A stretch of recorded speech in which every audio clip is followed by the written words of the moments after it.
Selamat pagi, saudara-saudara yang dikasihi Tuhan. Kembali kita jumpa pada hari ini di doa pagi online GKI Samanhudi pada hari Selasa, tanggal 5 Agustus 2025. Saya berharap saudara-saudara semua berada dalam kondisi yang baik, ya, sehingga kita pun terus mengalami sukacita di dalam kita melewati hari-hari kita ke depan. Saudara-saudara, sebelum kita beraktivitas, mari terlebih dahulu kita disapa oleh firman Tuhan. Kita bersaat teduh. Sebelumnya mari kita satu di dalam doa. Tak henti-hentinya kami mengucap syukur kepadamu ya Tuhan, atas segala kebaikan, kemurahan, dan kasih setia Tuhan yang senantiasa kami rasakan sampai dengan pagi hari ini. Kami boleh melewati malam dalam istirahat, dan pagi bangun dengan kekuatan dan kesegaran yang baru. Kami hendak mengisi hari yang Tuhan anugerahkan, dan biarlah kami mengisinya dengan terus berlandaskan kepada firman-Mu. Oleh karena itu, Tuhan, kiranya Engkau berfirman kepada kami, dan Roh Kudus menolong kami untuk kami dapat melakukan setiap firman seturut dengan kehendak Tuhan. Dalam nama Kristus kami berdoa dan kami mengucap syukur. Amin. Saudara-saudara, pembacaan firman Tuhan pada pagi hari ini diambil dari Mazmur 127. Saya akan membacakan untuk kita semua. Demikian dikatakan dalam Mazmur 127, Alkitab TB2. Jikalau bukan Tuhan yang membangun rumah, sia-sialah jerih payah orang yang membangunnya. Jikalau bukan Tuhan yang mengawal kota, sia-sialah pengawal berjaga-jaga. Sia-sialah kamu bangun pagi-pagi dan baru beristirahat sesudah larut malam untuk mencari nafkah dengan jerih payah. Sebab kepada yang dicintainya, Tuhan memberi pada waktu tidur. Sesungguhnya anak-anak adalah milik pusaka Tuhan, dan buah kandungan adalah upah. Seperti anak-anak panah di tangan pejuang, demikianlah anak-anak lelaki dari masa muda. Berbahagialah orang yang telah membuat penuh tabung panahnya dengan mereka. Ia tidak akan dipermalukan ketika menghadapi musuh-musuhnya di pintu gerbang. Demikian saudara-saudara pembacaan firman Tuhan pada pagi hari ini. Saudara-saudara yang dikasihi Tuhan, Mazmur 127 ini adalah Mazmur nyanyian ziarah Salomo, dan isinya adalah berkaitan dengan bagaimana peran Tuhan dalam segala aspek kehidupan manusia, khususnya dalam kehidupan berkeluarga dan juga di dalam melakukan pekerjaannya. Kalau kita melihat lebih jauh, saudara, maka inti dari Mazmur 127 adalah keberuntungan dan juga kebergantungan kepada Tuhan secara penuh. Keberuntungan itu terkait dengan berkat yang memang Tuhan nyatakan kepada kita, dan kebergantungan kita kepada Tuhan itu berkait bagaimana Tuhan mengawal kita sedemikian rupa. Kalau kita membaca di dalam ayat yang pertama, saudara, dikatakan bahwa jikalau bukan Tuhan yang membangun rumah, sia-sialah jerih payah orang yang membangunnya.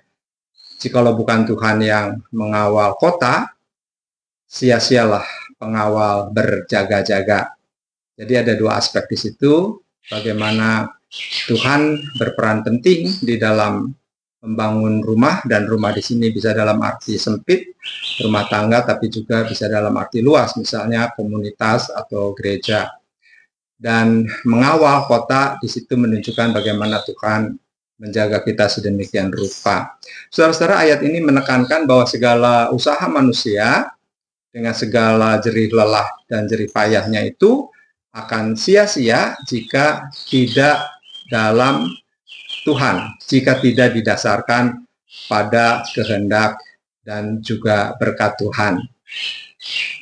Saudara, kalau kita meneliti atau kita menyimak kata rumah dalam bahasa Inggris itu kan ada dua ya.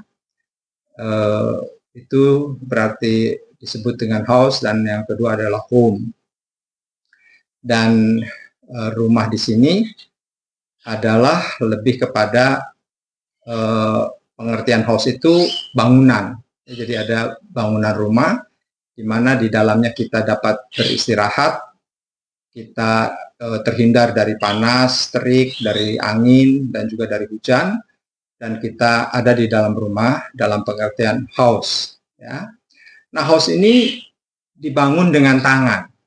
Orang yang membangun rumah itu, lalu setelah selesai ya sudah, gitu, rumah itu sudah jadi, kita bisa masuk ke rumah itu dan kita tinggal di dalamnya. Tapi rumah juga bisa dalam pengertian home. Home dalam pengertian di sini adalah isi, ya, isi dari house itu. Nah, isi di sini bukan berarti perabot rumah tangga, tetapi isi di sini adalah kepada suasana. Bagaimana suasana di dalam rumah itu, artinya bagaimana suasana yang terjadi di dalam rumah itu adalah suasana yang penuh dengan kedamaian, suasana yang tenang, suasana yang tentram, sehingga orang-orang yang ada di dalam rumah itu merasa feel at home, ya. Jadi lebih kepada suasana pengertian home di sini, ya. Nah, rumah dalam pengertian home itu tidak berarti selesai, saudara.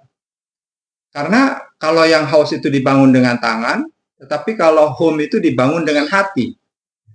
Nah, bagaimana kita membuat suasana di dalam rumah itu ada damai, ada tenang, ada tentram, itu kan dibangun dari hati kita, setiap orang yang ada di dalam rumah itu, sehingga orang yang tinggal di rumah itu merasakan home sweet home, dan pada akhirnya betah, ya, betah kalau dari mana pengen ke rumah, karena memang disitulah bukan hanya tempat istirahat, tetapi di sanalah kita menemukan suasana yang tentram dan damai.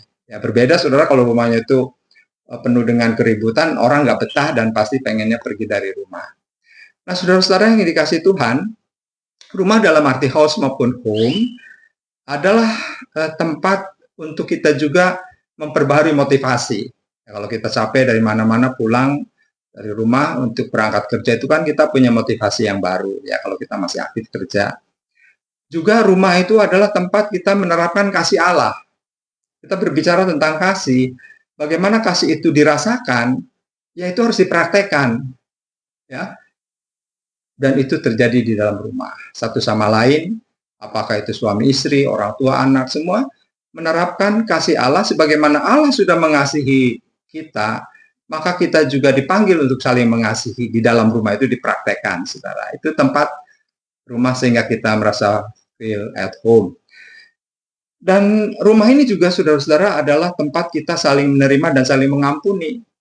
Karena orang yang seringkali melakukan kekeliruan dan kesalahan itu kan orang yang dekat, ya, yang melukai hati kita dengan perbuatan maupun ucapan kan orang yang dekat, gitu, yang seharusnya melindungi kita.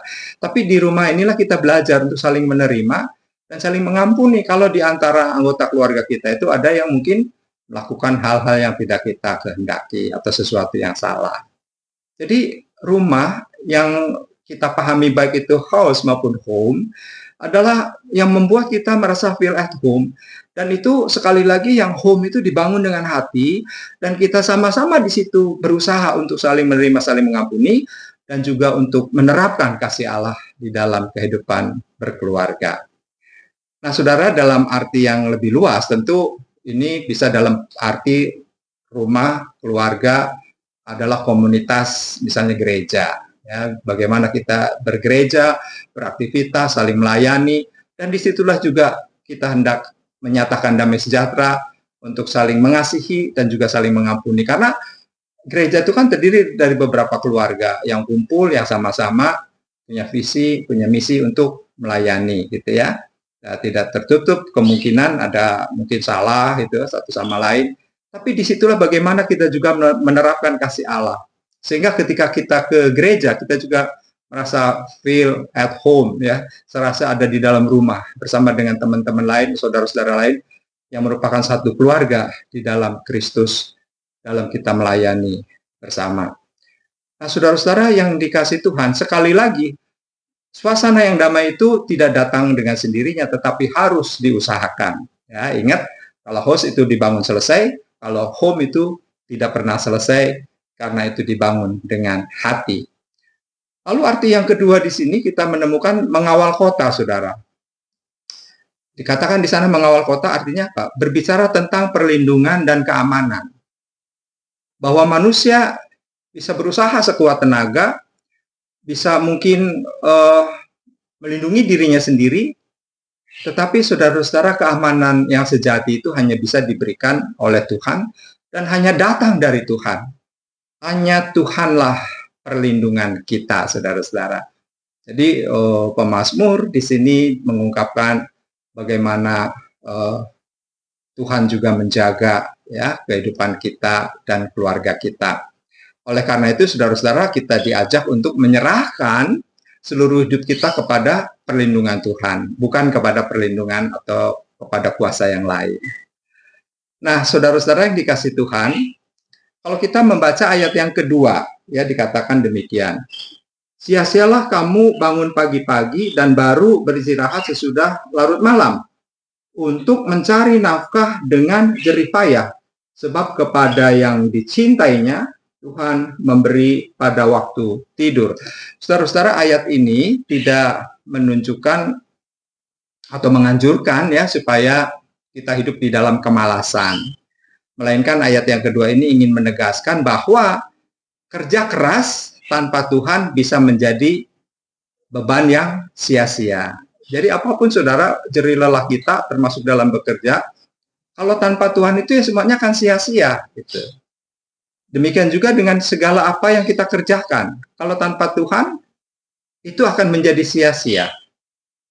Oleh karena itu, yang diingatkan dari firman Tuhan ini adalah kita menjadikan Tuhan di atas segala-galanya. Bahkan saudara-saudara, pemeliharaan Tuhan itu tidak selalu datang ya pada waktu kita berjerih lelah, pada waktu kita bekerja. Sebenarnya inti dari ayat ini adalah bahwa pemeliharaan Tuhan itu tidak hanya ditentukan ketika kita bekerja, ya berjerih lelah lalu kita mendapatkan sesuatu. Tapi saat kita beristirahat pun, saudara-saudara, kita terus merasakan dan menerima berkat Tuhan itu. Ya, jadi Tuhan memberkati umatnya itu, saudara, bahkan ketika kita sedang istirahat pada waktu tidur, berkat Tuhan itu tetap diberikan buat kita semua. Dan ini menunjukkan kasih karunia dan kedaulatan Tuhan di dalam hidup kita. Ya, jadi sekali lagi kita tuh dengan usaha apapun, saudara, nggak ada apa-apanya dan bukan apa-apa kalau bukan Tuhan itu sendiri yang senantiasa memberikan kasih karunia dan berkatnya kepada kita, melindungi dan memelihara kita.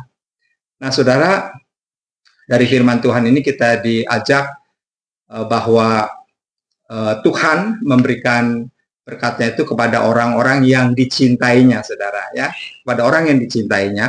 Dan itu berarti kalau berkat itu diberikan kepada orang yang dicintai oleh Tuhan, maka ini mengajak kita untuk hidup dalam persekutuan yang intim dengan Tuhan, agar kita menjadi orang-orang yang dikasihi dan diberkati oleh Tuhan. Jadi kalau kita ingin, saudara, bahwa usaha apapun kita selalu ada dalam berkat Tuhan, apakah kita juga sudah mencintai Tuhan? Ya? Apakah hidup kita juga sudah menyenangkan hati Tuhan? Nah, kalau kita menyenangkan hati Tuhan, maka Tuhan juga sayang sama kita. Tuhan mencintai kita. Dan kalau Tuhan mencintai kita, maka berkat itu akan terus Tuhan berikan. Bahkan, bukan hanya ketika kita bekerja, ketika kita tidur, berkat itu juga bisa kita terima oleh karena Tuhan mencintai kita. Kiranya Tuhan menolong kita. Amin. Saudara-saudara, mari kita satu dalam doa. Terima kasih Tuhan untuk firman pada pagi hari ini. Ialah firman Tuhan terus meneguhkan dan menguatkan kami, untuk kami semakin mencintai Tuhan, untuk terus hidup dalam persekutuan dengan Tuhan yang intim, sehingga kami pun boleh terus ada dalam pemeliharaan dan berkat Tuhan. Terima kasih untuk segala kebaikan dan kemurahan Tuhan. Hari ini kami ingin menyerahkan segenap aktivitas dan segala pekerjaan, usaha kami, apapun yang ingin kami lakukan, biarlah semuanya ada dalam pimpinan, penyertaan, dan pertolongan Tuhan. Terima kasih, kami berdoa bagi perdamaian dunia. Biarlah Tuhan Kau terus nyatakan kasih setiamu kepada berbagai bangsa di dunia ini, ketuk hati para pemimpin, untuk mereka tidak egois, untuk menunjukkan hati yang penuh dengan angkara murka, tetapi setiap konflik yang terjadi biarlah semuanya diselesaikan dengan damai, dengan baik, karena peperangan akan menimbulkan kerugian khususnya kepada rakyat sipil. Oleh karena itu, biarlah bencana peperangan ini juga kiranya Tuhan tolong untuk setiap pemimpin untuk dilembutkan hatinya dan tidak terjadi bencana peperangan ini. Kami serahkan perdamaian dunia juga dalam kasih setia dan pertolongan Tuhan. Terima kasih. Kami berdoa bagi mereka yang bergumul dan sedang sakit. Biarlah Tuhan tolong bagi keluarga yang sedang penuh konflik, yang punya masalah dalam relasi. Tuhan juga hadir dan pulihkan relasi mereka, lembutkan hati mereka, sehingga keluarga ini betul-betul indah di dalam Tuhan, dan mereka ada dalam sebuah rumah tangga yang feel at home, yang merasa betah untuk tinggal di rumah, karena damai sejahtera Tuhan juga dinyatakan di sana. Terima kasih, dalam nama Kristus kami berdoa dan kami mengucap syukur. Amin. Bagi Bapak Ibu yang memiliki pergumulan khusus dan ingin didoakan, bisa menghubungi rekan-rekan pendeta di nomor berikut.